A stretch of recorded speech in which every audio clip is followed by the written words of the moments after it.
What's up, everybody? You are now tuned into the Doggie Diamonds Live Show with co-host Uncle Tad,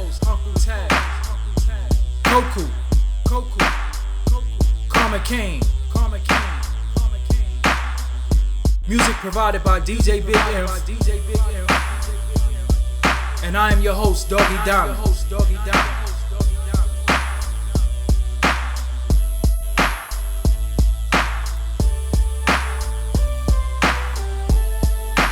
If you want to look at the civil rights movement, whatever have you, you've always had agendas that been infused in the so-called initial agenda of a movement. So you're gonna have sub movements that kind of spring off from things, but initially they come across under the guise of being black movements, you know. But then they spin off into something else. In case in point, like, not to get off subject, but it correlates. I remember at times my pops is a Shia, and he would go run down to the UN.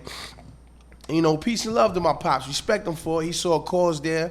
He saw a righteous cause, and sincerely, you know, he wanted to rep that cause. But every time he went down to the UN and stood with the so-called Arab brothers, after they got their issues out the way, you know, right, we was kind of left without a voice. Yeah. That's right. And it always goes that way. Like, one, for me, I mean, and you could, you know, I'm kind of like Jack and Dick Gregory's title of his book. Yeah, the great Dick Gregory, the eminent, yeah, the eminent Dick Gregory. Yeah.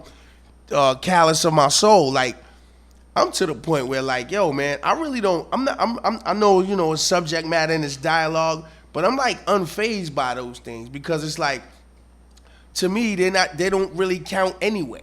Right, but this is where it gets problematic, because I'm with you, and this is why I always tell people I don't want to unite with all black people, because people see that I'm moving, I'm shaking, you know what I'm saying, making my moves around the country now. And they like, well, why don't you get with this person? You should link up. Nah, what they about? Nah, I can't fuck with it. They like, well, I don't want to unify with everybody. Because everybody got their own secret agenda. Right. Sometimes. Yeah. And sometimes if you pay attention, their agenda is not secret, because they're always going to try to throw it in there. Exactly. You either with it or you not. Exactly. And I tell people, I ain't with it. Mm-hmm. But here's how the civil rights movement got infused, and they said gay is the new black. They had that chump faggot Bayard Rustin, right, who was a homosexual, who was arrested twice for having sex with underage boys. People got to get the book, The Lost Prophet, The Life and Times of Bayard Rustin. He was an out-of-the-closet homosexual. But what he did was turn the civil rights movement into the gay rights movement. He did that under the instructions of his he wasn't underage, but he was like 20-something years old, his lover, Walter Nagel. Now, Bayard Rustin was like 30, 40 years his senior. And in fact, since he couldn't marry him at the time, what he did was adopt him so that they can be together legally. Mm-hmm. But do you see how sick the perversion is? Of course. That you adopt this white man, because he was 20-something. How you adopt a grown man? But so legally, you're actually having sex with your son. But Bayard Rustin, under Walter Nagel's instructions, took the civil rights movement and turned it into the gay rights movement, because Bayard Rustin was a student of A. Philip Randolph. A. Philip Randolph was a homosexual that tried to get Marcus Garvey banned. He wrote to Gay Edgar Hoover and told him, yo, we got to stop Marcus Garvey and his Back to Africa movement. So here again, you have a Negro revolution, not a black revolution, the revolution that's looking out for the interests of blacks. Going to what you saying, your pops held down the Arabs, but when they got what they wanted, they kicked the black folks off. That's right. And that's what keeps happening.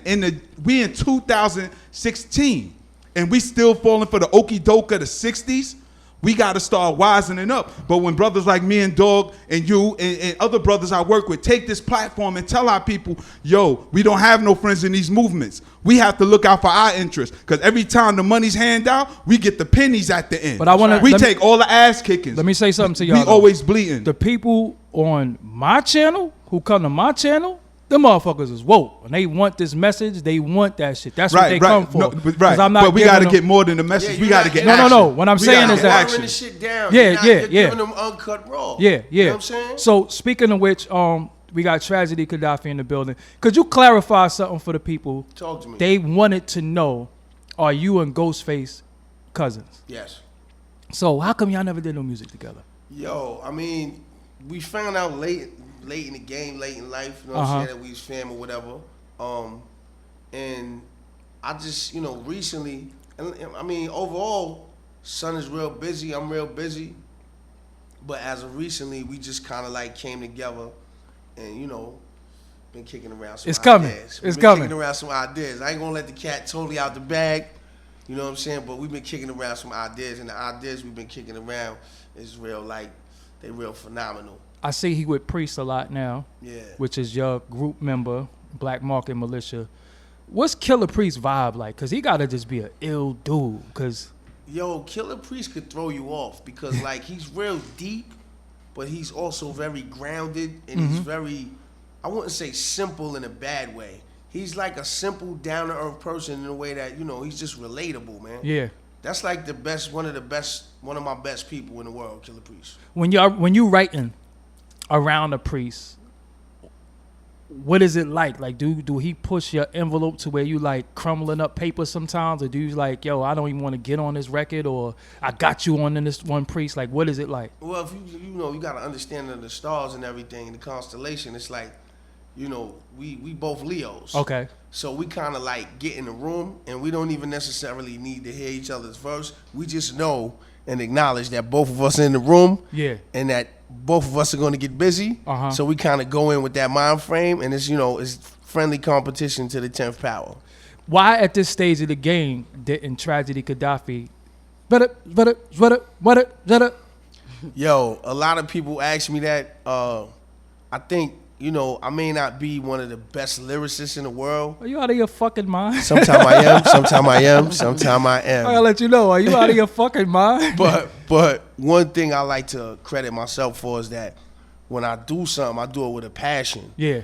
And when I don't, most of the time I do it with a passion. When I don't, you can hear it, and it's not taken in, and I'm not mad at that because I'm a passionate person. Like that's not necessarily my language. Okay. Like I didn't gravitate to that language. I'm not gonna knock it, because like you got a Kendrick, he didn't necessarily go that way, but he has a certain kind of more now language in the sense that he's younger. Yeah. You know what I'm saying? But I didn't gravitate to that. That's just not my language, man. Yeah. I'm not on that, I'm not on vowels, rhyming in vowels with, just making vowel sounds and shit.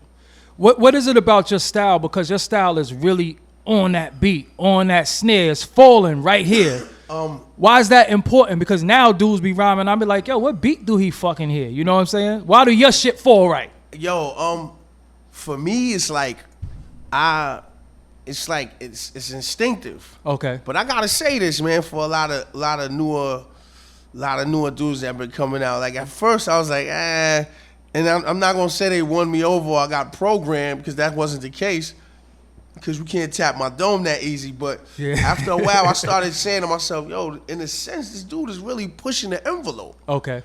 And I think a lot of these artists don't realize the power they possess by doing what they're doing because they still following a certain kind of formula. Pattern, yeah.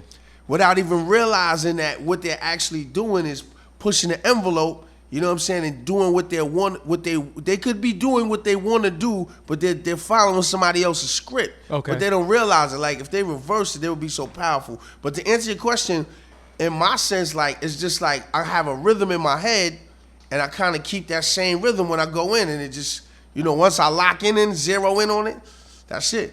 I heard you on some CNN songs, and I was like, I wonder how difficult it was for Trash to write to this, because this ain't necessarily a Tragedy Khadafi type beat.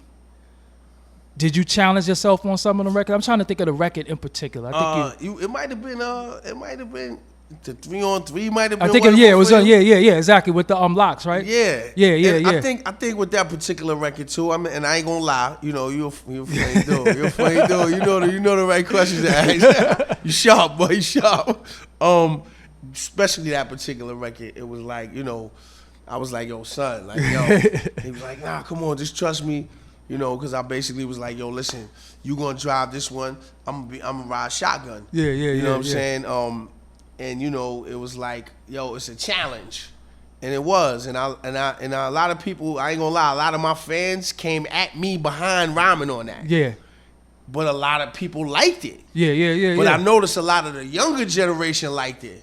But a lot of my fans that been with me over the years was like, yo, that beat was, y'all killed it. And they said y'all killed it, but the beat was, Yeah. But, that's those opinions. If you had to pick a favorite producer of yours, who's your favorite producer? One of my favorite producers would definitely be Primo, yo. Okay. Why y'all never really like? We just recently spoke to do something. I don't know, man. I don't know, Like man. how you never cook with Primo? I know, it's crazy. It's insane. It's insane. I did it with everybody else damn near, like, except for him. If you needed a banger right now, and these questions are no disrespect to anybody he's worked with, but I just want to know, like, if you had a vibe and you needed a banger right now, and you got all those producers in your shit access that you got access to, who would you call first? It depends on the vibe I'm going with. Okay. See, the vibe dictates. All right, let me give you your vibe. Your vibe is the intelligent hoodlum. You in that mode right there. You in that arrest the president. It would have to be, you know, Large Professor. It would have to be, you know, Primo. It would have to be Pete Rock. It would have to be Marley. My dream would be to have all of them collaborate on the project. All of them. So you mean a Illmatic type production album? Illmatic, it would be more of an intelligent hoodlum type production album. Well, I'm talking about how they all did that album. Yeah, exactly. That's it. That's all I'm saying. Yeah, the conglomerate. Collaboration. Collaboration of producers together. How they all came together, and for them to come together on an Intelligent Hoodlum Part 2 would be sick. You know who I like you with? Ayatollah. Oh, dope. I got joints from him already. I like you with Ayatollah. Facts. I like you with. I think you should check this kid named Apollo Brown too. Yo, everybody's talking about him too. Everybody, my homegirl, shout out to Steph Webb. Yeah. She hollered at me about him too, man. Why you never cook with Ninth Wonder? Man, I'm just you gotta pardon me sometime. I'll be, you know, like I just seen Ninth Wonder. I went to BB King's. Cause he ain't gonna tell you no. Nah, I mean I went to the Duck Down anniversary. Okay. At BB King's, and I saw Ninth Wonder, and he showed me so much love, man. Gave me his number. He love hip hop. Yeah, he gave me his number. He actually did a track for my son. Oh wow. He gave my son some drums for a track. So wow. He'll definitely show me some love. I gotta reach out to him, man. So we got that. What you think you and Marley would sound like in 2016?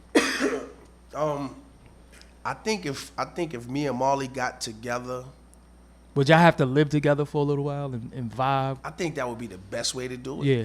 I think because initially, you know, it was chemistry. So and that chemistry was based on us living together, not just, you know, emailing tracks and emailing verses. I think emailing fucked the game up a little bit right now. For the most part, I mean, it might have saved a few people too. Yes, but I mean the vibe. Remember that room was important. Was where the magic. Because when you came in there and the nigga shit was, nigga already went in that booth. You like, oh, hold up, nah, I ain't coming with this shit I got. I gotta sit here and do it over. Now when you email it, you might hear the final product like, damn, I probably could have changed my shit. Yeah, I mean, if you want some chicken nuggets, just keep emailing. Yeah. If you want some Chick-fil-A, you know what I'm saying? Just keep emailing. But if you want that hood gourmet, you want to get in the room and feel that, you know, that aura, that energy, and it's gonna come together. You're right.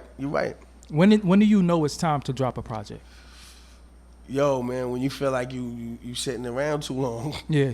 You know what I'm saying? Is the idle mind the devil's playground? Yeah, especially for me. It's like, because sometimes, like Irv Gotti told me a while ago, he was like, yo, you overthink things too much. Sometimes you just gotta, like, and believe it or not, I'm a perfectionist. Yeah.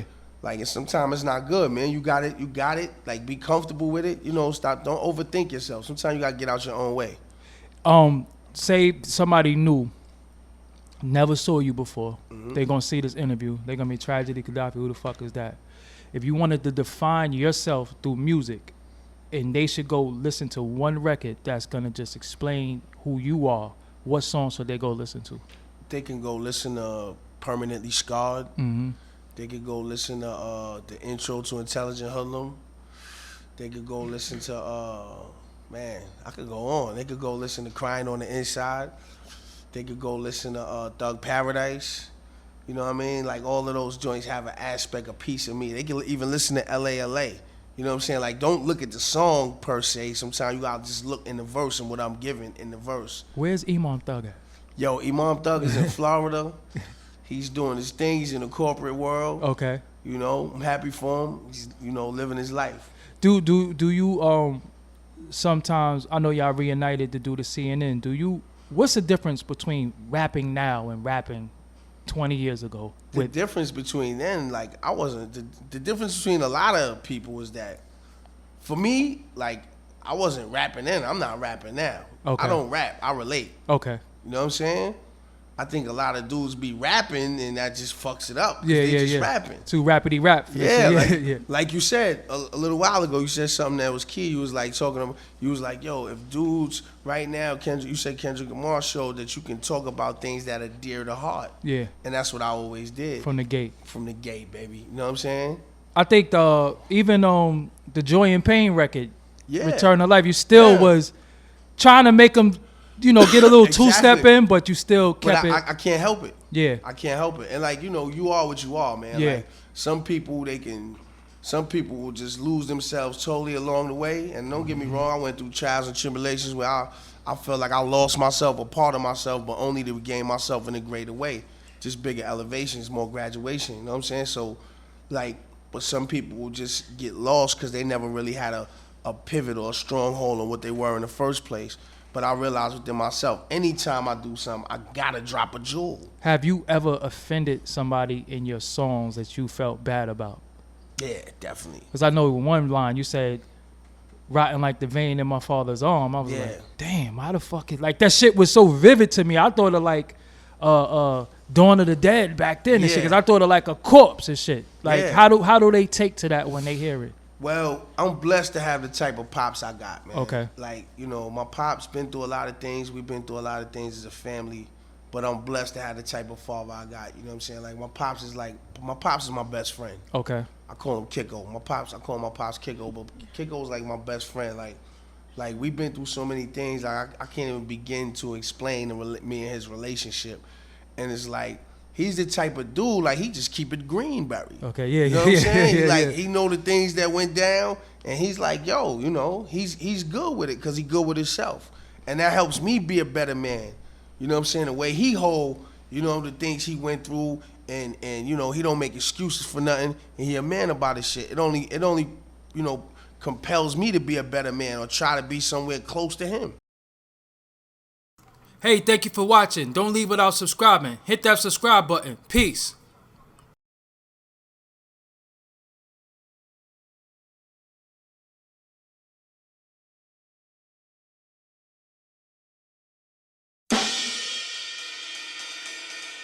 You the cat that's ducking the police right now? Get on the ground, get on the ground. DEA, stand on the ground. Hands up. Ain't you the cat that get robbed by these crackheads?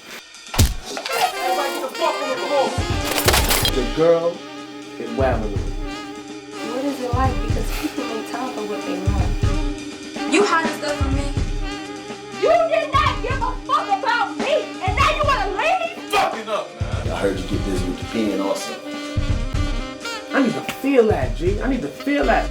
Nigga, this is what you need to be doing. This shit is for real. They got a place for you, dog. Either you're gonna be dead or in jail. This shit is easy math. We've been in the streets, we know what it is. Let's start thinking about the future, G.